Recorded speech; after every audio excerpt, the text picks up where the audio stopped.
All right, let's dive right into this explainer. Today, we're doing something a little different. We're actually framing your very existence as an ongoing cosmological audit to discover the true value of your seemingly mundane life.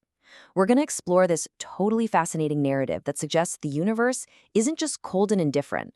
Rather, it's keeping a very close, highly specific set of books on every single one of us.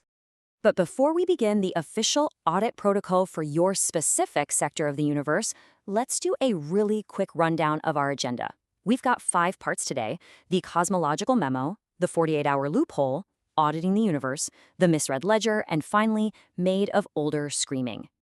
Okay, starting us off with Section 1, the cosmological memo and the bureaucracy of existence. We start our audit with a guy named Gerald Skip Moody.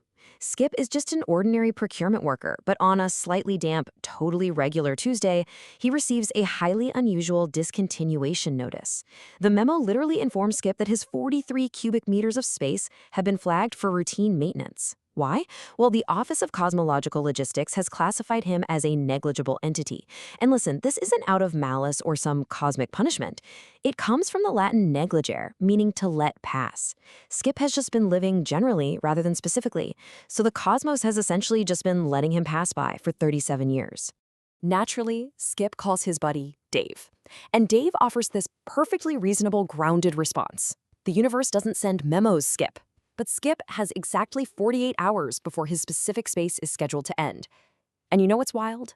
Confronted with the formally notarized end of everything personal, Skip doesn't panic. He actually just puts on his shoes. Moving right along to Section 2, the 48-hour loophole and the mechanics of transit. Faced with a non-refundable transit voucher included in his memo, Skip discovers this really fascinating loophole in the universe's bureaucracy. Let's trace his chronological countdown here, because he actively shifts from just passively passing through life to intensely noticing the hyper-specific, mundane details around him. At 47 hours, he just sits on a bench with a guy named Arthur and observes.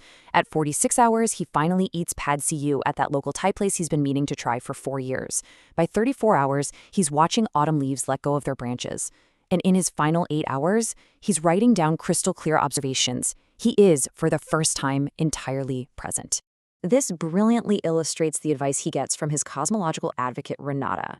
She tells him, you can't out-argue the cosmos, but you can out-inhabit it. Since the cosmos is basically this massive bureaucracy, it totally fails to understand specificity. It only measures broad flows and quantities. So fully inhabiting the present moment, literally out-inhabiting the cosmos, is the ultimate rebellion against being a negligible entity. Skip's whole transformation highlights a stark contrast that we all need to think about: living as a passive data point versus actually occupying the texture of your own life. Living generally just means you're waiting for some later date to inhabit your life. Living specifically, on the other hand, means noticing exactly how your favorite mug fits into your hand, or appreciating the very specific light of an October afternoon. It's about being 100% there. Which brings us to Section 3, auditing the universe and a different kind of ledger. While Skip is figuring out how to inhabit his life down on the ground, we meet a forensic accountant named Margaret Focus, and Margaret is about to peer directly into the universe's actual accounting system. It starts when she begins hearing this warm, accurate narrating presence describing her life in real time. A stranger on a train actually confirms for her the narration is not a symptom. It's not a hallucination. It's a faculty coming online. The universe is literally beginning to read her back to herself. So Margaret applies her intense forensic methodology to her own life. First, she notices the anomaly. Then she reviews her entire career, 12 years of complex fraud cases. And she has this massive realization. Those cases were actually a sequential training program. A curriculum, basically, preparing her to audit the universe's books. Because she is uniquely qualified to find where patterns break their own internal logic, the cosmic books finally open up to her.